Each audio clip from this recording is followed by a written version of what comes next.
Assalamualaikum warahmatullahi wabarakatuh. Saya Muhammad Nazif, NIM 62114210018 dari Rombel A. Pada kesempatan kali ini saya akan mereview materi mata kuliah biokimia olahraga, yaitu tentang metabolisme karbohidrat dalam olahraga. Secara singkat, proses metabolisme energi dari glukosa darah atau juga glikogen otot akan berawal dari karbohidrat yang dikonsumsi. Semua jenis karbohidrat yang dikonsumsi oleh manusia, baik itu jenis karbohidrat kompleks seperti nasi, kentang, roti, singkong, dan sebagainya, ataupun juga karbohidrat sederhana seperti glukosa, sukrosa, dan fruktosa, akan terkonversi menjadi glukosa di dalam tubuh.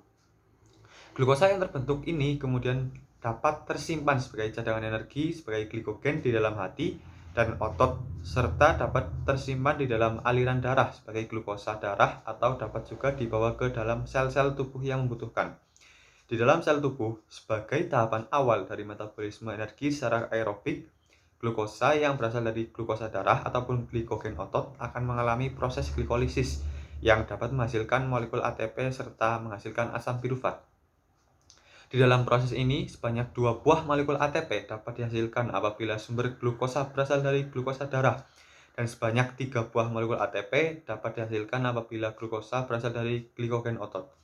Setelah melalui proses glikolisis, asam pirufat yang dihasilkan ini kemudian akan diubah menjadi asetil-CoA di dalam mitokondria. Proses perubahan dari asam pirufat menjadi asetil-CoA ini akan berjalan dengan ketersediaan oksigen, serta akan menghasilkan produk samping berupa NADH yang juga dapat menghasilkan 2-3 molekul ATP. Untuk memenuhi kebutuhan energi bagi sel-sel tubuh, asetil-CoA, hasil konversi asam pirufat ini kemudian akan masuk ke dalam siklus asam sitrat untuk kemudian diubah menjadi karbon dioksida, ATP, NADH, dan FADH melalui tahapan reaksi yang kompleks.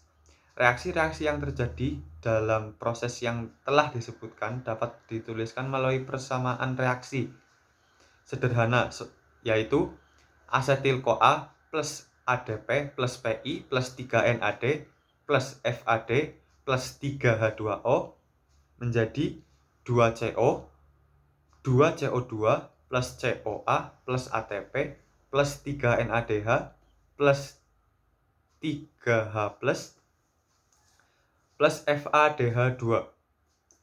Setelah melewati berbagai tahapan proses reaksi dalam siklus asam sitrat, metabolisme energi dari glukosa kemudian akan dilanjutkan kembali melalui suatu proses reaksi yang disebut dengan proses fosforilasi oksidatif.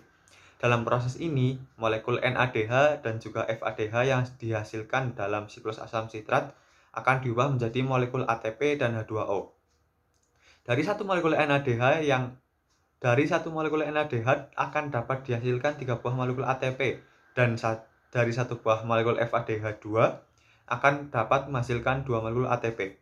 Proses metabolisme energi secara aerobik melalui pembakaran glukosa atau glikogen secara total akan menghasilkan 38 buah molekul ATP dan juga akan menghasilkan produk samping berupa karbon dioksida atau CO2 serta air atau H2O. Demikianlah review yang dapat saya sampaikan. Terima kasih. Wassalamualaikum warahmatullahi wabarakatuh.